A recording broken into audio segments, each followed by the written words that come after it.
You think you're steering the ship? Think again. Beneath the surface, your subconscious mind is the hidden captain. And if you're an INTJ or a Sigma thinker, the currents run even deeper. What if the real question isn't whether you're in control, but who is controlling whom? Picture this. You're standing at a crossroads under a stormy sky. Two paths stretch out before you. You list the pros and cons carefully, logically, but then a sudden pull in one direction, a gut whisper you can't explain. Later, you tell yourself it was rational. But was it?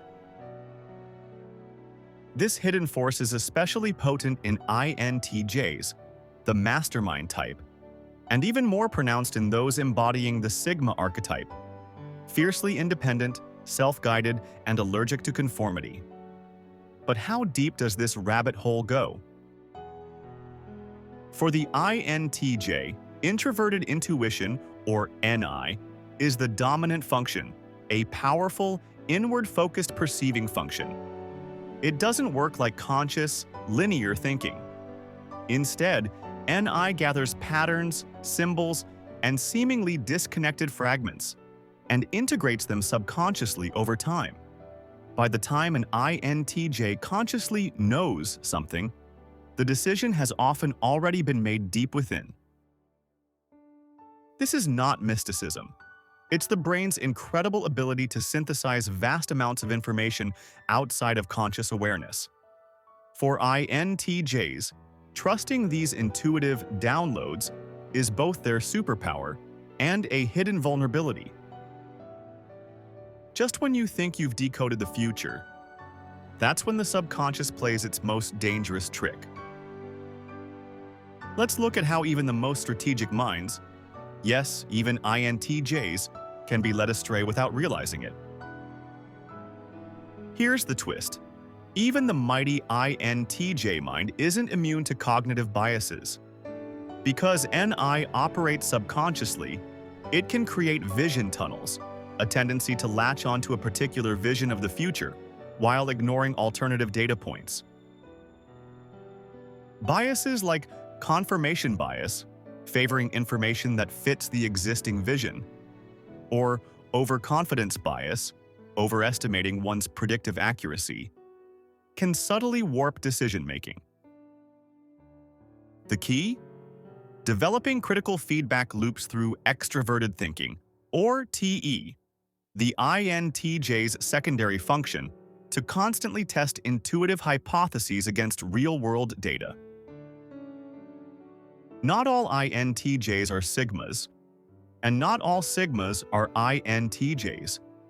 The Sigma mindset represents a broader philosophical stance: radical self-reliance, strategic withdrawal from social hierarchies, and a commitment to internal codes over external validation. INTJs naturally lean toward these traits given their independence of thought and preference for autonomy. However, an INTJ operating in healthy mode can balance strategic alliances, while a Sigma-minded INTJ may choose near-total detachment for the sake of freedom. And here lies the important distinction. INTJ refers to a cognitive architecture, Ni, Te, Fi, and Se working together to drive strategic, long-term thinking. Sigma, on the other hand, is a philosophical choice to stand outside societal systems, regardless of MBTI type. Sigma is an attitude. INTJ is a cognitive structure. They often overlap, but they are not the same.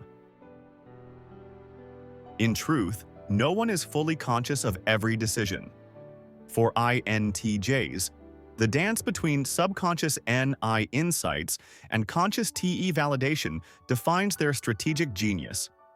Mastery comes from recognizing when the subconscious is whispering, and when biases might be distorting the message. True Sigma independence requires not just mental autonomy, but also meta-awareness of one's own cognitive processes. So next time you feel that deep knowing, ask yourself, is it pure intuition? or a well-camouflaged bias? True self-mastery isn't just thinking differently. It's stepping outside your own mind and seeing the game you're playing. Have you ever made a logical decision that, looking back, was pure subconscious instinct? Share your experience in the comments. And if you want more deep dives into the INTJ mind and Sigma philosophy, make sure to like, subscribe, and hit the bell, because we're just getting started. Thanks for watching. See you on the next video.